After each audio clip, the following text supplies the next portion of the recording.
President. The senator from Wyoming is recognized. Thank you, Mr. President. I ask unanimous consent that the quorum call be vitiated. We're not in a quorum call. Thank you, Mr. President. Mr. President, I come to the floor today to talk about the crime wave that has hit our country and specifically hit Democrat-run cities. Over the last 20 months, Democrats have aided and abetted the most dramatic surge in violent crime in American history.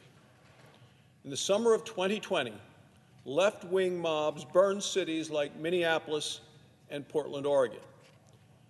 Democrat mayors and governors genuflected to the mob. They started a movement to defund the police in this country. Bill de Blasio in New York cut funding for the New York City Police Department by $1 billion. The Los Angeles City Council voted to cut police funding by over $150 million. Nearly 24 other cities followed suit, each of them run by a liberal mayor. What followed was a historic exodus from police departments all across the country. Police retirements skyrocketed. Resignations increased dramatically among police officers. And recruitment of new officers became almost impossible. Thanks to the Democrat politicians that have run these cities, our cities have fewer police, our police have lower morale, and these communities have higher crime.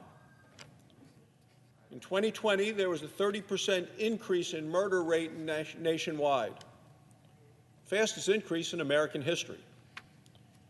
In 2021, the murder rate went up even higher. 16 cities broke their all-time records for homicide, and of course, all 16 were run by liberal Democrats. Of course, these included the cities that defunded the police. Austin, Texas defunded police, and the murder rate there doubled. Last year, the national murder rate reached its highest level in 25 years. So far, 2022 looks like it may be even worse. So what are the Democrats doing about it? They have the House, they have the Senate, they have the White House.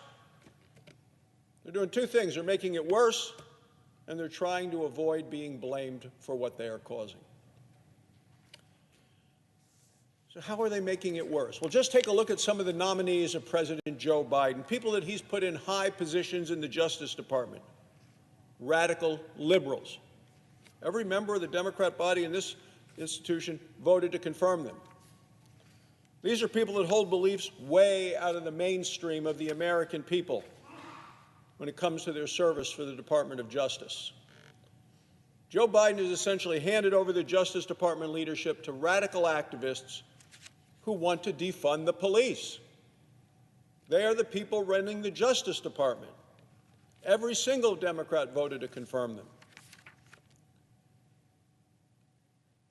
People of America are shocked to learn that last March, Democrats on a straight party line vote, every Republican against, every Democrat for, gave almost $1 billion in stimulus checks to 645,000 convicted criminals.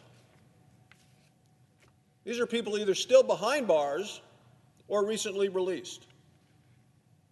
Senator Tom Cotton, the junior senator from Arkansas, and I introduced an amendment to block them from getting stimulus checks. Every Democrat in the Senate voted to block our amendment. In effect, they voted to subsidize criminals, convicted criminals. With Democrats in charge in America, criminals have hit the jackpot.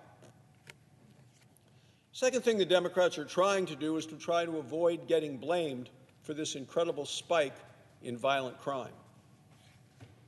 Joe Biden recently went to the majority leader's hometown, New York City. Right now, there's a crime wave in New York City, and it's on the rise. Crime's up 40% in New York City so far this year. Car thefts are almost double. Joe Biden went to New York to meet with the mayor, Eric Adams. Now, of course, Mayor Adams is a former police officer and an opponent of the Democrat mantra of defunding the police. So Joe Biden was obviously very interested and engaged in getting his picture taken with the mayor of New York so he could pretend to be tough on crime. Voters aren't buying it. The American people that know that Joe Biden has supported left-wing radicals who support defunding the police. There was a recent poll in New York. New Yorkers were asked if crime is a, quote, very serious problem. 3 out of 4 New Yorkers say it is. This is the most in 20-year history of taking a poll and asking that question. So crime is the worst now in the minds of the people who live there in New York City over the last 20 years. 2/3 of all voters say they disapprove of Joe Biden on the issue of crime. I mean, Biden's numbers are in the tank anyway. Only 40% of the Americans support what he's doing. People think the country's heading in the wrong direction under Democrat leadership in the House and the Senate and the White House. But specifically in the area of crime, as well as in the area of inflation and the border and others, Joe Biden's numbers drop even further. 2/3 of all Americans disapprove of Joe Biden on the issue of crime. While Joe Biden was in New York, he didn't say a word about the radical new district attorney, Alvin Bragg. District Attorney Bragg is another radical left-wing prosecutor. What does that mean? Well, it's interesting. I'll get to that in a second, but who would support this district attorney? Oh, one of his top supporters for election was the majority leader of the United States Senate. On District Attorney Bragg's first day in office, first day, he told the whole world he would not prosecute certain crimes. He didn't care if they were on the books or not. He wasn't going to prosecute them. In other words, the district attorney said he single-handedly was going to legalize certain crimes in New York City. He told every criminal in New York that they could commit crimes, not be prosecuted, go home free. These crimes include trespassing, prostitution, and even resisting arrest. Imagine being a police officer in New York City where you know people aren't going to be prosecuted for resisting arrest. Knowing resisting arrest was legal, according to the district attorney. It's no wonder so many officers are quitting, so many have retired, and why it's almost impossible to recruit. Mr. President, we know what's causing today's Democrat crime wave. Too few police, too many criminals walking free, too few consequences for the criminals in Democrat cities and states. All of these are the result of Democrat liberal policies. These are policies that American people have continued to reject and reject again today.